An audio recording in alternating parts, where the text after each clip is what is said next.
Agradecendo, então, de novo, meu caro, sigo adiante aqui na nossa programação, convidando agora a Karina Moraes Kurtz para fazer a sua apresentação. Karina, microfone, câmera, Zoom e YouTube, nas suas mãos. Karina, se eu só pegar, antes de você pegar a palavra aí, só para deixar claro aqui para nós que estamos aqui na nossa sala, que eu vi que tem colegas do simpósio nosso que estão lá no YouTube, né? Não sei se por opção deles ou se porque se confundiram, mas sim, há colegas nossos aqui do simpósio que estão lá no YouTube e não estão aqui na sala. Caso queiram vir para cá, para a sala, né, é só entrar na sala da Abralic, né, lá no simpósio, e clicar lá no link que cai aqui diretamente. Na área restrita, né, bicho? Na área restrita, na nossa área restrita, tá? Agora, se estiverem bem lá e quiserem continuar lá, também não tem problema nenhum. Tá? Eu vi que tem gente lá do simpósio que está lá e que não está aqui, mas, enfim, pode ser uma opção das pessoas, tá? Desculpa, Karina, boa-vinda. Bem-vinda. Imagina, obrigada, muito obrigada. Dá para me ouvir direitinho? Tá ótimo, tá ótimo. Eu aqui tô ouvindo bem. Tá bem, então. Então, eu me chamo Karina, eu sou da Universidade Federal de Santa Maria, no Rio Grande do Sul, a UFSM. Eu sou doutoranda no PPGL Letras, faço doutorado em Letras com ênfase em literatura e crítica social e comparatismo. Eu queria, então, primeiro, já de início, agradecer muito por estar aqui, por ter meu trabalho aceito para comunicação. Sou muito grata e estou muito contente de estar aqui hoje. Também quero agradecer a minha orientadora, a professora doutora Rosane Umbar, que tornou tudo isso possível. Então, o meu trabalho, a minha tese, na verdade, é sobre 3 graphic novels, mas em função do tempo eu resolvi trazer só 2, para não falar tão pouquinho de cada uma e poder me concentrar mais nessas 2. Que é Maus, de Art Spiegelman, não sei se todo mundo conhece, acredito que sim, foi uma das primeiras obras a ganhar o prêmio Pulitzer, e a outra é essa com um nome estranho, Chleb Wolnościowy, que é em polonês, e traduzindo significa mais ou menos o pão da liberdade. Eu vou explicar o porquê depois. Então, o meu ponto de vista hoje, que eu vou trazer, é um pedaço, então é só uma parte da minha tese, que eu estou trabalhando ainda, que eu recém estou terminando o 2º ano do doutorado, então ainda tem um longo caminho pela frente. Ainda não qualifiquei também, vou qualificar acho que em janeiro ou fevereiro. E eu queria trazer esse recorte, essa parte da pós-memória que a autora Marianne Hirsch aborda. Eu posso passar depois as referências para quem quiser também. Fiquem à vontade para me perguntar. Então, Maus aborda o autor, o Art, ele traz a questão de todo o trauma e toda a história que foi passada para ele através de relatos e conversas familiares, conversas pessoais, então através da oralidade com o pai dele. A família dele toda sofreu em campos de concentração, nos guetos, com a relação do Holocausto e da perseguição contra os judeus na Polônia. E o Art já lida com uma questão bem pesada na vida, que a mãe dele se suicida após sair de um dos campos. Quer dizer, mesmo sobrevivendo ao horror, ela não consegue levar a sua vida adiante, não consegue continuar. Inclusive, um dos filhos é assassinado lá.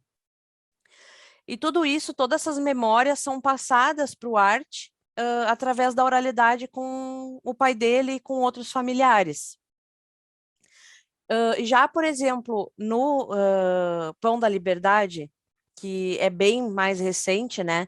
Considerando que o Maus foi publicado a primeira vez, se eu não me engano, em 76 e o outro volume em 81, o Pão da Liberdade foi publicado em 2019, só na Polônia. Não saiu ainda para a língua portuguesa, mas já estão trabalhando numa versão em língua inglesa. E, inclusive, as 2 graphic novels estão em museus e várias galerias de arte, o que traz uma questão bem discutível com relação à presença da graphic novel num museu e num local de permanecimento da memória, de, como dizer, por exemplo, uma fortificação do passado, do que ocorreu, e não se deixar esquecer, não deixar cair no esquecimento todo o horror e toda a perseguição que aconteceu no passado. A Marianne Hirsch traz essa questão da pós-memória como uma questão ética, não só teórica, mas ética, em como a nossa geração e a geração pós-Segunda Guerra, como que ela está abordando e trabalhando essa pós-memória, todo esse horror que foi lançado sobre ela, como memória em si, como memória coletiva, como que eles estão trabalhando isso e mantendo isso vivo para não ser esquecido. Então, o Pão da Liberdade também aborda diretamente isso. Ele traz 11 relatos de sobreviventes de campos de concentração, de um campo de concentração que foi em Majdanek, na Polônia.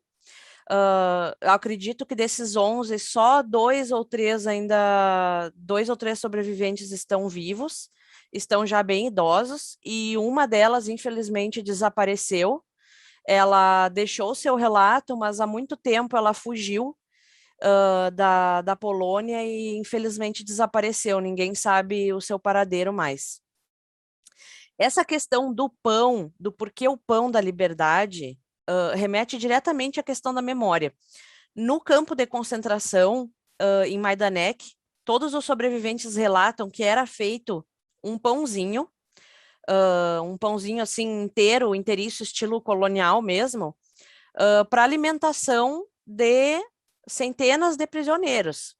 Então, tem vários momentos assim no quadrinho que são não só descritos, porque tem muito texto nesse quadrinho, O Pão da Liberdade. Além de ter muito texto, tem muita imagem também, bem demonstrativa, que esse pão era jogado no meio dessas centenas de pessoas e eles que brigassem pelas migalhas, né, que sobrasse.